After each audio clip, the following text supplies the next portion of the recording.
What's going on, everyone? We are back, and I am just going to do a quick video on some items you should look out for, and you might want to price check to see if it's worth anything.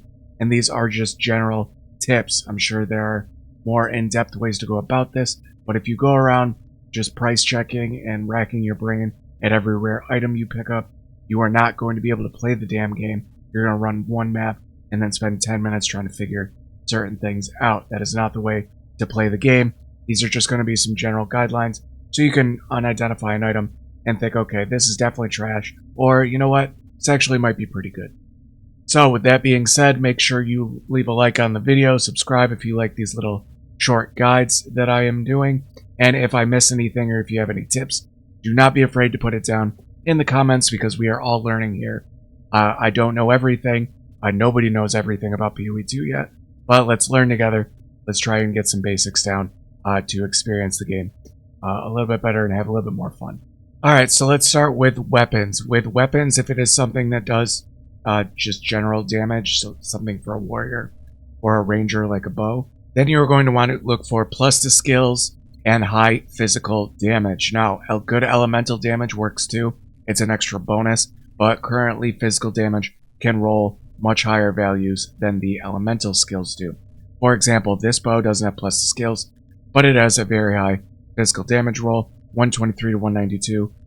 Actually isn't insane, but enough to where I can put it in a 3 to 2 Exalt tab and try and trade that. For that much, I just put this up. Who knows if it'll sell. The other rolls on this are not very good.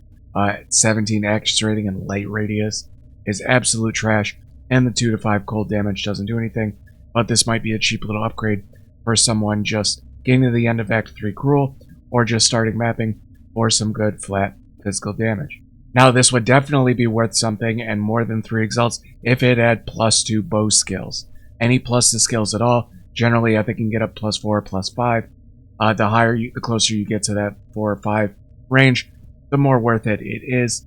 You could, if you want to get super conservative about it, only sell ones that are plus 3, plus 4, plus 5 on it. So plus to skills, high physical damage. If it rolls like 2 really high elemental damage stats, that might actually be worth it. And then crit chance and crit damage bonus and attack speed are also pretty solid choices on something like a bow, but they aren't as important as the plus skills and the flat damage. If you're looking at scepters or anything, a wand, a staff, anything like that, plus skills is also probably the most important. The plus to skills in this game adds a ton of damage. For example, the scepter I use on this minion build, plus 4 to all minion skills. Now it does have a really nice allies presence. Deal 41% increased damage, but without that plus 4 to all minion skills, this would be worthless. That plus 4 to minion skills is a huge damage boost, and what makes this actually a really good scepter. If it doesn't have at least plus to skills, there's almost no point in really trying to sell it, unless you're really trying to fill like a 1 exalt, 2 exalt tab, you can, but I honestly don't think about it much more than that. Doesn't have plus to skills on this or any sort of staff or weapon or wand. For example, this hasn't sold. Has no plus to skills. This is probably garbage. You could disenchant this for regal shards, but I have plenty of regal orbs. It's not worth me walking over to the disenchantment because I am lazy. Now, with armors, you want to be looking for ideally multiple resists or a very high life roll and a resist. A good mana, maybe a good stat, but resists in this game are much harder to cap because they got rid of the crafting bench that was in PoE 1, which was essentially what the runes do now, except it did it even better. You could get, plus 20% fire and plus 20% cold on the stat instead of just using a rune to get plus 12% of one resist or plus 5% to all resists or something like that. So resists are very, very important on armor. Not to mention the game is much harder, and resists are just that much more impactful for staying alive, especially in the end game, when once you die, you fail the map. So just dying once completely bricks the map, which is not that fun. So the first thing I look at when I unidentify an armor is, does it have at least one good roll resist? If it's got like a plus 6 to fire and a plus 9 to cold, that's trash. No one wants it. You are never going to get resistance that much or closer to cap unless your other gear is amazing by just rolling low resist values. Now with helms, this is a little specific example, but they can roll plus level to all minion skills. This is very nice, obviously, for a minion build. I can't think of anything other plus the skills a helm can roll. Minions might be the only one. So even though the other stats on this, even with the 32% cold resistance, aren't that great, the energy shield, I use energy shield pretty high, in the plus minion skills actually bumps it up. But generally, you want at least 1 to 2 well-rolled resists, a better life roll than 25 life. And then if you find one with plus to something like minion skills, that's kind of a no-brainer. That will be worth at least a little bit. So this helm isn't even that great. It's worth probably 10 to 15 exalts. The life really doesn't help me since I'm energy shield, but the plus to maximum energy shield and the increased percentage to energy shield is pretty nice at 151 for a helmet. That is a decent helmet. Plus I had a big hole in my cold resist, so a 32% roll in cold resist is really good. Now body armors can roll spirit, and also get very high life and just straight up defensive rolls. So this is a really nice armor, even though it's just got stun threshold, reduced poison, and just a little bit of cold resist. Really high roll on life, a decent roll on spirit. Spirit is the thing you use for auras and what minion builds use to summon minions, so very important. Not the greatest spirit roll. This can get up into the 60s. I am going to replace this armor. A very high life roll. Spirit can roll on armor, like I said, and a very good increased energy shield roll. I am an energy shield build. So again, keep your eye out for a good spirit roll, a high life roll. And if it has 1 to 2 resist, even better. If it has no resist, that's kind of the might not be worth too much. But, you know, just general, if you want to price check something, you aren't sure about it, throw it in a tab. Maybe price check it down the line, or just throw it in a tab for 3 exalts, 2 exalts. If you get spammed for these trades, like right off the bat, you know you underpriced it, you can go take a look at it again. Now, boots are the same thing as the other armor, except you want increased movement speed. This game plays a lot slower. It is a much slower game than PoE 1. People want movement speed. So if you get maybe tri-res, you get fire, cold, lightning, or fire, cold, and chaos resistor, any sort of like triple res, but does have movement speed, might be worth something just because of the resist rolls on it. But generally, you want movement speed and at least 1 or 2 other decent rolls, whether that's resist or high life or a super high stat roll like plus 30 to intelligence, 30 to dex, or anything like that. Shields, you are going to almost always want some kind of increased block chance. Block is very strong in this game. It is a great defensive stat along with anything else. So same as all the others, this is a pretty good shield. Very good life roll, 30 intelligence roll, 2 resists that are rolled relatively well, especially the lightning resist. Just a general shield that's got increased armor and energy shield, which is also really good. So basically the same rules as most armors with the resist, and then another stat that's super high capped. But increased block chance is very, very important. It's kind of like the move speed on boots. You almost always want some increased block chance. On a shield, it is just super nice. Gloves, same rule as everything else. You know, a good couple resists, you know, maybe a good stat, maximum to life, high energy shield roll. This is also kind of a filler spot, even though they can get increased critical damage bonus, certain things like that. I think I have some gloves that also can roll +2 skills. Yep, level of all melee skills. So this is also a pretty good stat. You know, a resist, decent life, plus the skills. Someone might want to buy this to exalt it a couple times to see what other mods they can get. Not to mention the adds flat damage. This also can be really good. Seems to be less important than I thought it would be. If you get some really good gloves with a really high adds blah blah blah damage to attacks, that might be worth something decent. That might be worth price checking.